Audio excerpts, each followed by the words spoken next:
शाम का समय था। आसमान हल्का नारंगी हो रहा था। पक्षी अपने घोंसलों की ओर लौट रहे थे। गांव के किनारे वही पुराना बरगद का पेड़ खड़ा था। उसकी जड़ें जमीन से बाहर निकली हुई थीं। हवा चलने पर उसके पत्ते धीमी आवाज करते थे। उसी पेड़ के नीचे बूढ़ी दादी धीरे धीरे आकर बैठीं। उनके हाथ में लकड़ी की छड़ी थी। उनका चेहरा शांत था। थोड़ी ही देर में बच्चे आने लगे। कोई दौड़ता हुआ आया, कोई धीरे धीरे आया, कोई अपनी छोटी बहन का हाथ पकड़े आया। सब दादी के चारों ओर बैठ गए। कोई दादी के बहुत पास, कोई थोड़ी दूरी पर। सबकी नजरें दादी के चेहरे पर थीं। दादी ने सबको देखा। हल्की सी मुस्कान उनके चेहरे पर आई। दादी ने बहुत धीमी आवाज में कहा, आज हवा में कुछ खास है। आज कहानी खुद चलकर आई है। बच्चे और पास सरक आए। दादी ने आंखें बंद कीं। थोड़ी देर चुप रहीं, जैसे किसी पुरानी याद को छू रही हूं। फिर दादी बोलने लगी, बहुत समय पहले, जब ये धरती इतनी थकी हुई नहीं थी, जब दिन छोटे लगते थे और रातें डरावनी नहीं होती थीं, उस समय इस दुनिया के पास, बहुत पास, एक और दुनिया थी। उस दुनिया को लोग परी लोक कहते थे। परी लोक बहुत सुंदर था। वहाँ जमीन चमकती थी, वहाँ आसमान हमेशा साफ रहता था, वहाँ फूल अपने आप हंसते थे, वहाँ नदियाँ गुनगुनाती थीं, वहाँ रोशनी चलती थी। परी लोक में बहुत सारी परियां रहती थीं। कुछ छोटी, कुछ बड़ी, कुछ नई, कुछ बहुत पुरानी, लेकिन उन सब की रानी एक ही थी। उस रानी का नाम था चंद्रिका परी। चंद्रिका परी बहुत अलग थी। वह बाकी परियों से ज्यादा शांत थी। वह ज्यादा तेज नहीं उड़ती थी। वो हर चीज को ध्यान से देखती थी। जब कोई परी दुखी होती थी, वह सबसे पहले चंद्रिका परी के पास जाती थी। चंद्रिका परी उसके पास बैठती थी, उसकी बात सुनती थी और बिना जादू के, बिना चमक के, सिर्फ प्यार से उसका मन हल्का कर देती थी। दादी यहाँ थोड़ा रुक गईं। हवा तेज हुई, बरगद के पत्ते हिलने लगे। एक बच्चा बोला, दादी फिर क्या हुआ? दादी ने आंखें खोलीं और फिर बोलने लगी, एक दिन परी लोक में कुछ बदलने लगा। पहले किसी ने ध्यान नहीं दिया। एक फूल कम खिला, एक दीपक थोड़ा देर से जला। फिर एक दिन नदियों की आवाज धीमी हो गई। परियों के पंख भारी लगने लगे। चंद्रिका परी ने ये सब देखा। उसका मन बेचैन हो गया। उसने ज्ञान परी को बुलाया। ज्ञान परी बहुत पुरानी थी। वह सब जानती थी। वह बहुत कम बोलती थी। ज्ञान परी ने कहा, परी लोक कमजोर हो रहा है। चंद्रिका परी ने पूछा, क्यों? ज्ञान परी ने कहा, क्योंकि धरती के बच्चे बदल रहे हैं। दादी ने आवाज और धीमी कर दी।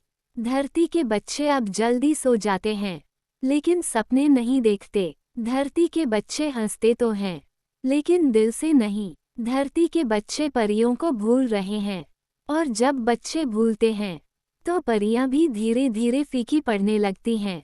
बच्चे एक दूसरे को देखने लगे।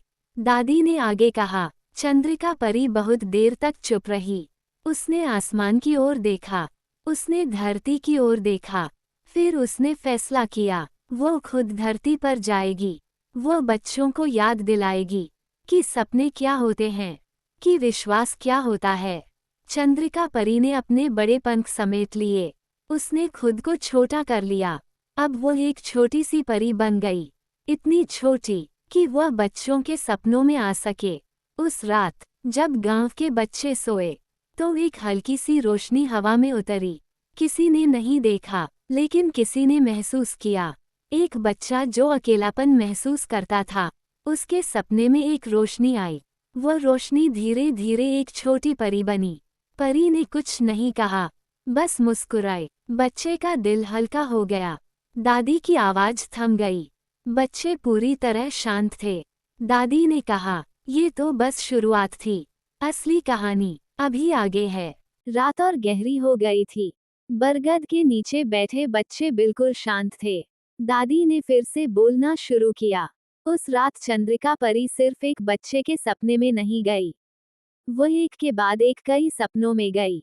एक बच्चा जो हमेशा गुस्से में रहता था, उसके सपने में परी आई। परी ने उसे शांत झील दिखाई, जहां पानी बिना हिले चमक रहा था।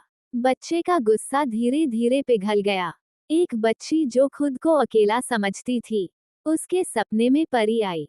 परी ने उसे बहुत सारी परियों के बीच खड़ा कर दिया। बच्ची को लगा वह अकेली नहीं है। एक बच्चा जो खुद पर भरोसा नहीं करता था, उसके सपने में परी आई। परी ने उसे उड़ता हुआ दिखाया। बच्चे को लगा वह भी कुछ कर सकता है। जैसे जैसे बच्चे बदलने लगे, वैसे वैसे परी लोक में रोशनी लौटने लगी। फूल फिर से खिलने लगे, नदियां फिर से गाने लगीं, उड़ते दीपक आसमान में लौट आए। लेकिन अभी सब ठीक नहीं हुआ था। परी लोक के एक कोने में अंधेरा जमा हो रहा था। वह अंधेरा डर से नहीं बना था, वह अंधेरा बना था भूले हुए सपनों से। ज्ञान परी ने चंद्रिका परी को बुलाया। उसने कहा, अगर सारे बच्चे नहीं जागे, तो यह अंधेरा फिर लौट आएगा। चंद्रिका परी समझ गई। उसने एक आखिरी फैसला किया। अब वो सिर्फ सपनों में नहीं जाएगी, वो खुद दादी की आवाज बनेगी। दादी की आवाज थोड़ी कांप गई।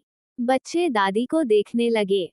दादी मुस्कुराई और बोली, हर कहानी सिर्फ कहानी नहीं होती, कुछ कहानियां याद दिलाने आती हैं। दादी ने बच्चों की आंखों में देखा, फिर बहुत धीरे बोलने लगी। चंद्रिका परी अब हर उस जगह जाने लगी, जहां कोई दादी कहानी सुना रही थी, जहां कोई माँ लोरी गा रही थी, जहां कोई बच्चा चुपचाप सुन रहा था। वो हर आवाज में छिप गई। जब कोई बच्चा कहानी सुनकर मुस्कुराता, तो समझ लेना वहां परी मौजूद है। जब कोई बच्चा डर के बाद भी सच बोलता, तो समझ लेना वहां परी मौजूद है। धीरे धीरे धरती के बच्चों ने फिर सपने देखने शुरू किए, और जैसे ही आखिरी सपना जागा, परी लोक पूरी तरह रोशन हो गया। अंधेरा खुद ही पिघल गया। चंद्रिका परी ने आखिरी बार धरती को देखा। उसने देखा, बच्चे हंस रहे हैं, बच्चे एक दूसरे की मदद कर रहे हैं। अब उसे जाने की जरूरत नहीं थी। वो परी लोक लौटी, लेकिन उसने अपना दिल धरती पर छोड़ दिया। दादी की आवाज अब बहुत हल्की थी। दादी ने कहा, परियां कहीं नहीं जाती, वे बस इंतजार करती हैं। जब कोई बच्चा सच में सुनता है, जब कोई बच्चा दिल से विश्वास करता है। दादी ने कहानी खत्म की। हवा थम गई, पत्ते शांत हो गए, बच्चे उठे। किसी ने कुछ नहीं कहा, लेकिन हर बच्चे के मन में एक छोटी सी रोशनी जल रही थी। और दादी मुस्कुराते हुए अगली शाम का इंतजार करने लगी।